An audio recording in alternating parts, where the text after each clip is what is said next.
Lectura del Santo Evangelio según San Juan. Gloria a ti, Señor. En aquel tiempo dijo Jesús a sus discípulos: Yo soy la verdadera vid. Mi Padre es el labrador. A todo sarmiento mío que no da fruto lo arranca. Al todo el que da fruto lo poda para que dé más fruto. Vosotros ya estáis limpios por las palabras que os he hablado. Permanecid en mí y yo en vosotros. Como el sarmiento no puede dar fruto por sí si no permanece en la vid, así tampoco vosotros si no permanecéis en mí. Yo soy la vid, vosotros los sarmientos. El que permanece en mí y yo en él, ese da fruto abundante, porque sin mí no podéis hacer nada. Al que no permanece en mí lo tiran fuera como el sarmiento y se seca, luego los recogen y los echan al fuego y arden.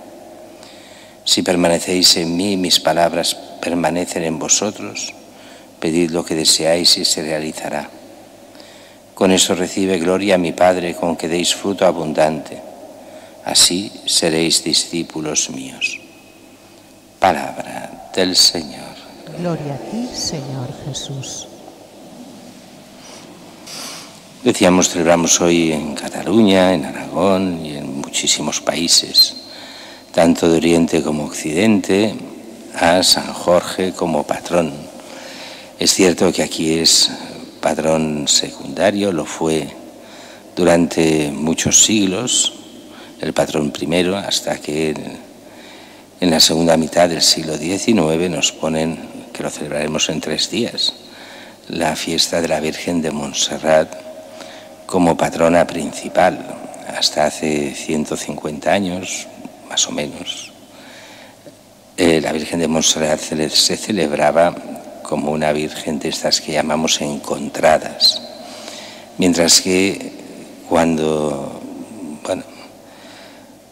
después de lo que viene a ser una especie de restauración, después de la Primera República, cuando el catalanismo, tanto el bueno como el malo, pero va resurgiendo con fuerza o surge con fuerza, se coge como patrona a la que es la Virgen. Siempre la Virgen se hizo también con la patrona de Barcelona, era Santa Eulalia, y se pone la Virgen de la Merced.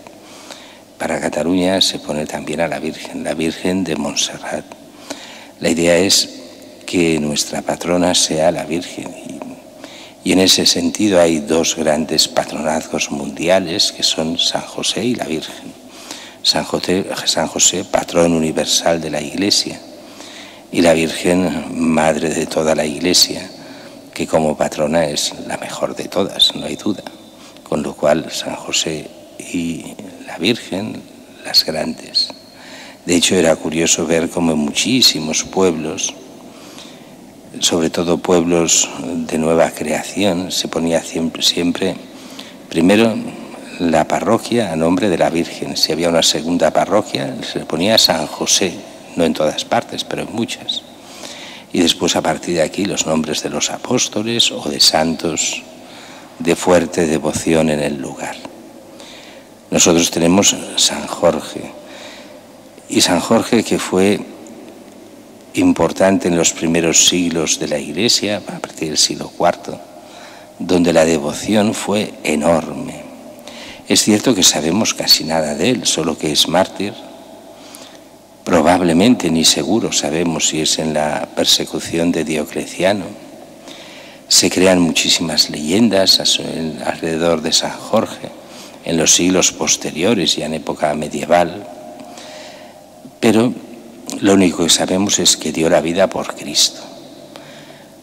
Una de las fuentes diría que tal vez fue un soldado romano,